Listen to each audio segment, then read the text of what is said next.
YouTube channel grow করছে না, সবার ভিউ হচ্ছে, তোমার চ্যানেলে ভিউ হচ্ছে না, তোমার সাবস্ক্রাইবার গেইন হচ্ছে না, তাহলে আর কোনো চিন্তা নেই, তোমরা একদম ঠিক ভিডিওতে চলে এসেছো। তো চলে যখন এসেছো, পুরো ভিডিওটা দেখার অনুরোধ রইলো। আমি একদম সহজ সরল 10টা টিপস দেবো। তোমরা যদি সেই 10টা টিপস ফলো করো, আমি একদম তোমাদেরকে কথা দিচ্ছি, একদম গ্যারান্টি দিয়ে কথা দিচ্ছি, তোমাদের চ্যানেল অবশ্যই গ্রো করবে যদি তোমরা এই 10টি টিপস ফলো করো। নমস্কার বন্ধুরা, আমি সঙ্গীতা নিয়ে চলে এসেছি তোমাদের জন্য 10টা টিপস। তো যেসব বন্ধুরা আমার চ্যানেলে নতুন এসেছো, আমার চ্যানেলটা প্লিজ সাবস্ক্রাইব করে আমার পাশে থেকো। ফার্স্ট টপিক হচ্ছে নিশ নির্বাচন করা। নিশ নির্বাচন করা মানে কি?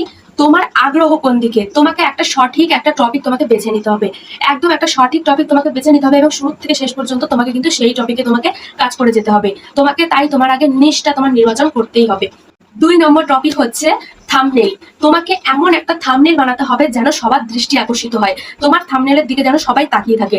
এমন একটা থাম্বনেল তোমাকে বানাতে হবে, থাম্বনেলের দিকে তাকিয়ে যেন সবাই থাম্বনেলে ক্লিক করে তোমার ভিডিওটা পুরোটা দেখে। 3 নম্বর টপিক হচ্ছে কিন্তু গুণগত মান। তোমার ভিডিওর কোয়ালিটি কিন্তু ঠিক রাখতে হবে। তোমার ভিডিওর গুণগত মান যত ভালো থাকবে, তোমার কিন্তু ইউটিউবে এগিয়ে যাওয়ার সম্ভাবনা কিন্তু ততই বেশি। তোমার কিন্তু ইউটিউবের যে ভিডিওটা তুমি তৈরি করছো, তার ভিডিও কোয়ালিটি মিনিমাম 720p মধ্যে থাকতে হবে এবং তোমার সাউন্ড কোয়ালিটি কিন্তু পরিষ্কার আসতে হবে, একদম ক্লিয়ারিটি থাকতে হবে তার মধ্যে। এবং তোমরা যারা একদম নর্মাল ফোন দিয়ে ভিডিও বানাও, তোমাদেরকে কিন্তু একটা জিনিস লক্ষ্য রাখতে হবে, 700pর মধ্যে যেন তোমাদের ভিডিও কোয়ালিটিটা থাকে। 4 নম্বর টপিক হচ্ছে নিয়মিত আপলোড। তোমাকে কিন্তু একটা সময় ঠিক করে নিয়মিত কিন্তু প্রত্যেকদিন তোমাকে ভিডিও আপলোড করতে হবে। এবার অনেকে প্রত্যেকদিন ভিডিও আপলোড করা হয়ে ওঠে না, যেমন আমারই প্রত্যেকদিন বড় ভিডিও আপলোড করা হয়ে ওঠে না, কিন্তু আমি শর্টসের মাধ্যমে কিন্তু সবার মধ্যে অ্যাক্টিভ থাকি। এবার ব্যাপারটা হচ্ছে কি, আমি যেমন রোজ আমার যখনই লং ভিডিওগুলো আমি পোস্ট করি, সন্ধ্যে 6টার সময় আমার ভিডিওগুলো কিন্তু পোস্ট হয়। তোমাদেরকেও কিন্তু এরকম একটা সময় নির্ধারণ করে নিতে হবে, তাহলে কিন্তু অডিয়েন্সরা খুব আগ্রহ থাকবে তোমার ভিডিওটা দেখতে। তুমি যদি আজকে সকাল 10টার সময় করো, কালকে যদি বিকেল 5টার সময় করো, এরকম ভাবে করলে হবে না। একটা সময় তোমাকে নির্ধারণ করে নিয়মিত কিন্তু আপলোড করতে হবে। 5 নম্বর টপিক হচ্ছে সোশ্যাল মিডিয়ার প্রচার। মানে কি, তুমি যে ভিডিওগুলো তোমার ইউটিউবে পোস্ট করছো, সেটাই তুমি তোমার অন্য প্ল্যাটফর্মে শেয়ার করবে। কেমন ভাবে? যেমন তোমার ইনস্টাগ্রাম আছে, ফেসবুক আছে, টুইটার আছে, তো তুমি সেখানটায় তোমার বন্ধুদের মাঝে ইউটিউবটাকে ছড়িয়ে দেবে, তোমার চ্যানেলটাকে ছড়িয়ে দেবে। তাহলে কিন্তু তোমার চ্যানেলে সাবস্ক্রাইবারও গেইন হলো, তোমার ভিউজও বাড়লো, আর যত লোকের কাছে তোমার চ্যানেলটা পৌঁছবে তত কিন্তু তোমারই লাভ। 6 নম্বর টপিক হচ্ছে কিন্তু কোলাবোরেশন। কোলাবোরেশনটা কি? তোমাকে কিন্তু অন্য ইউটিউবারদের সাথে কিন্তু একটা বন্ধুত্ব স্থাপন করতে হবে, তাদের সাথে সহযোগিতা করা, একটা বন্ধুত্ব করা, তাহলে কিন্তু তোমার চ্যানেলের ভিউ বেসটা কিন্তু বৃদ্ধি পাবে।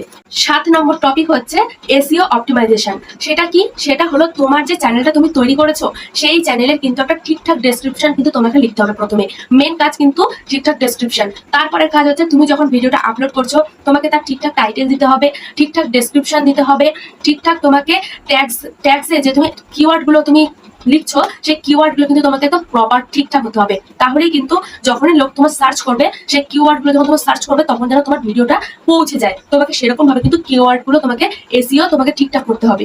এসইওর মেন পার্টটা কি জানো? এসইওর মেন পার্টটা হচ্ছে তোমাকে ঠিকঠাক ডেসক্রিপশন দেওয়া, টাইটেল, ট্যাগস আর ডেসক্রিপশনে তুমি যেই কিওয়ার্ড গুলো ইউজ করবে, সেই কিওয়ার্ড গুলো কিন্তু মেন প্রপার পারফেক্ট কিওয়ার্ড হওয়া চাই। 8 নম্বর টপিক হচ্ছে কিন্তু ভিডিও অ্যানালাইটিক্স। ভিডিও অ্যানালাইটিক্সটা কি? তোমরা কিন্তু ওয়াইটি স্টুডিওর মাধ্যমে ভিডিও অ্যানালাইটিক্স তোমরা দেখতে পারবে। ওখানে দেখবে অ্যানালাইটিক্স অপশন রয়েছে। অ্যানালাইটিক্স অপশনে গিয়ে কিন্তু তোমাদের দেখতে হবে, তোমাদের অ্যানালাইটিক্স অপশনটা যখন তোমরা আবার চেক করবে, তোমরা কিন্তু দেখতে হবে তোমাদের ভিডিওটা কতদূর কি ভালো হচ্ছে না খারাপ হচ্ছে, সেটা কিন্তু সম্পূর্ণটা তোমরা অ্যানালাইটিক্স এর মাধ্যমে কিন্তু তোমরা বুঝতে পারবে। 10 নম্বর টপিক হচ্ছে ক্রস প্ল্যাটফর্ম প্রচার। তো এর মানে কি? এর মানে হচ্ছে তোমাদের ভিডিওর ব্লগ লেখো, ব্লগ তৈরি করে একটা পডকাস্ট করো, সেটা তোমরা ওয়েবসাইটের মাধ্যমে তোমরা প্রচার করো, শেয়ার করো, তাহলে কিন্তু তোমাদের চ্যানেলটা খুব জলদি কিন্তু গ্রো করবে। তোমরা যদি এই 10টি টিপস তোমরা যদি ফলো করো, অবশ্যই কিন্তু তোমাদের চ্যানেল গ্রো হতে কিন্তু বাধ্য। তো বন্ধুরা, আজকে আমার এই ভিডিওটা যদি তোমাদের একটু কাজে লাগে, একটু হেল্পফুল হয়, তাহলে কিন্তু আমার ভিডিওটা একটা লাইক, কমেন্ট, শেয়ার করে দিও আর আমার চ্যানেলটি সাবস্ক্রাইব করে দিও। নমস্কার।